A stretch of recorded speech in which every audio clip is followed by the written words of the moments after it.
Баршаңызға сәлем. Сіздермен Айнұр. Мен сіздерге осындай керемет әрі жеңіл, ең оңай жасалынатын печеньенің рецептісін ұсынғым келіп отыр. Видеоны соңына дейін қараңыздар. Ең алдымен біз ыдысқа сармайымызды саламыз. Бұл сармай менде бөлме температурасында еріді. Осыны жібіп жұмсақ болу қажет. Осы сармайды қоя ыдысқа саламыз ең бірінші.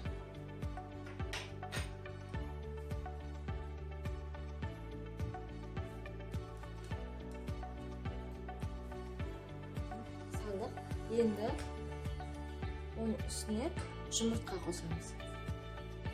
2 жұмыртқа қажет, 2 жұмыртқаны үстіне саламыз.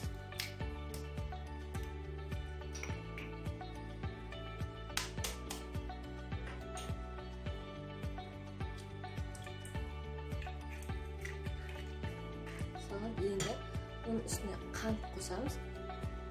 Қантын 2 бөлікке бөліп қосамыз. Жақсылап венчикпен араластырамыз. Егер де сізде венчик болмаса, онда вилканың көмегімен жасасаңыздар болады.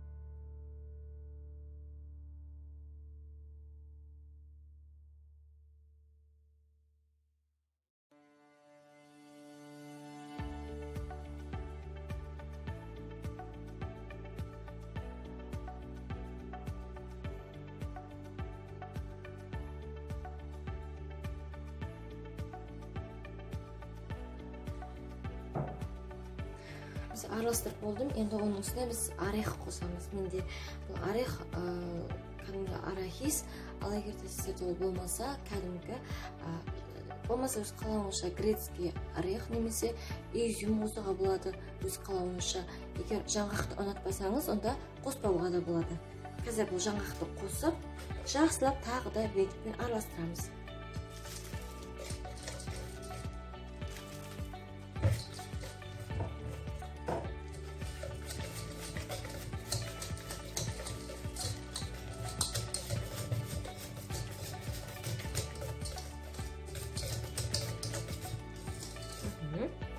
Араластырдық. Енді бізге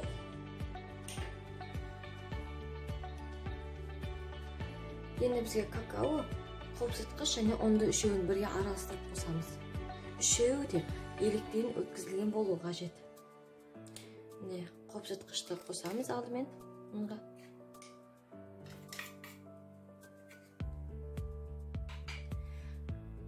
Араластырамыз және какаоны қосамыз.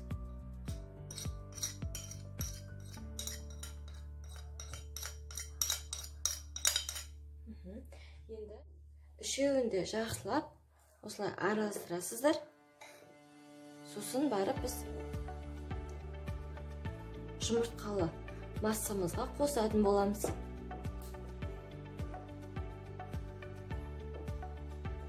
Араластырдық. Енді біз қазір қосамыз. 2-3 бөлікке бөліп қосамын. Бәрін қосып жіберуге болмайды. Бізге енді венчиктің көмегі қажет емес. Біз оны алып тастаймыз. Енді біз кәдімгі вилкамен істей берсеңіз де болады, немесе осында силиконды күрекшенің көмегімен істесеңіз де болады.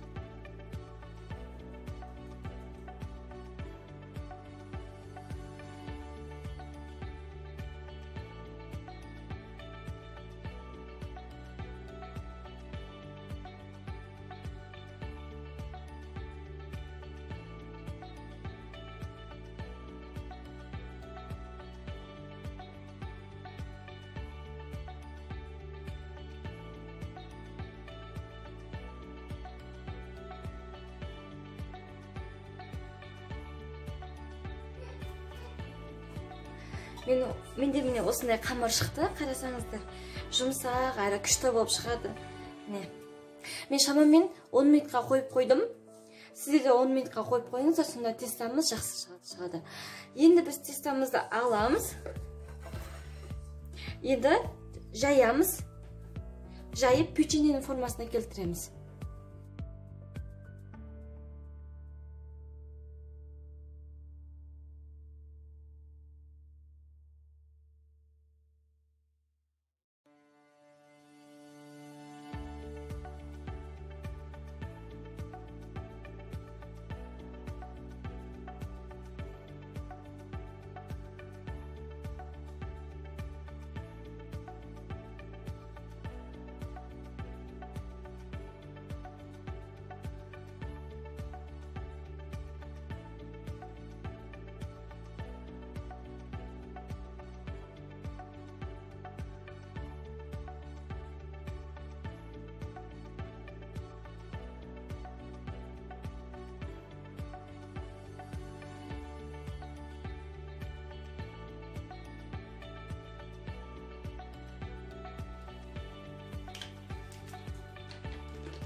жайып болдық. Қалыңдығы шамамен 2-3 мм болды.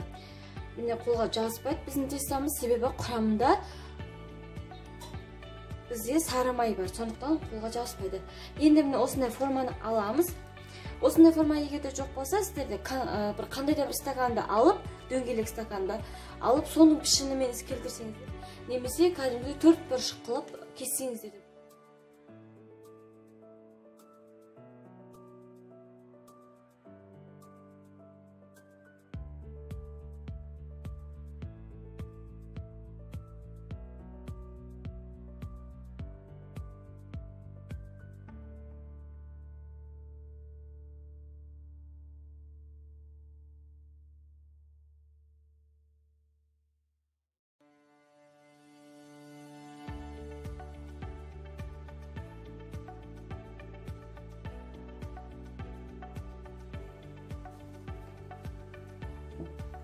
Енді осындай пергамент қағазы төселген табаға біз печеньемізді саламыз қазір.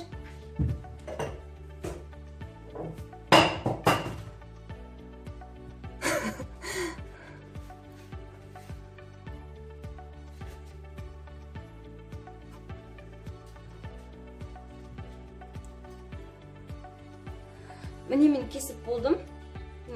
Қандай керемет менде фигуралар шықты. Енді осындай табаға, пергамент қағазы төселген табаға біз осы печеньелерімізді салатын боламыз. Ал егерде сізде пергамент қағазы болмаса, тек қана сұйық маймен жағып пісірсеңізде де болады.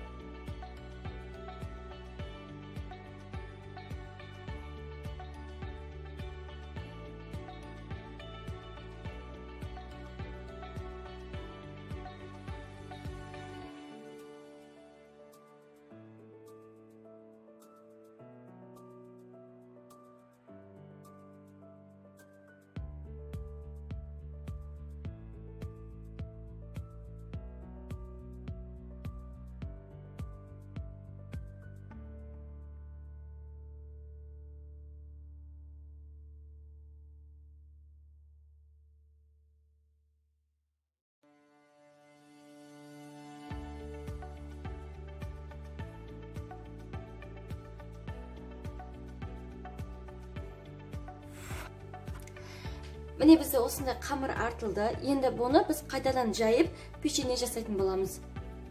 Міне табаға салып қойдым. Бетіне әдемілік үшін орех, яғни жаңғақты қоссаңыз да болады. Егер қалмасаңыз қоспауға да болады. Бұл тек әдемілік үшін. Өз қалауыңызша осылай міне қойып қоюға да болады бетіне.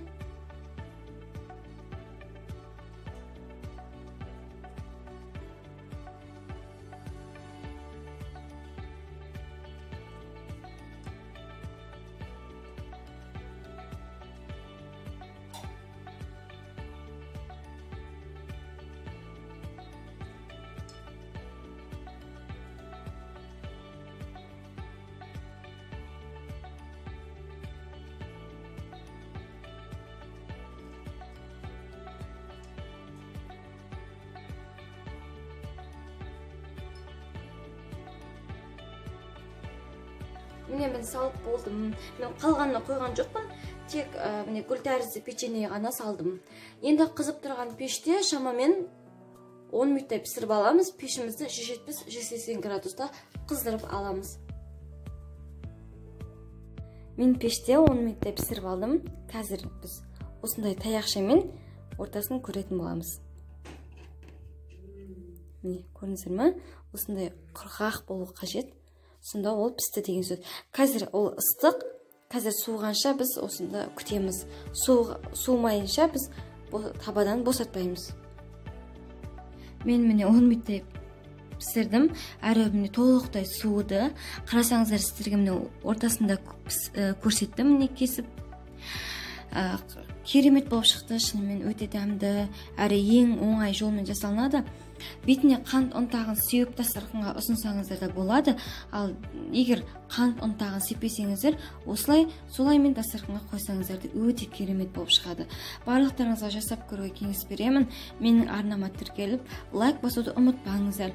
Және де мен описанияға осы печеньенің құрамын жазып қоямын, және де Instagram парақшасына жазып қоямын. Мен Instagram парақшама тіркелуді ұмытпаңыздар.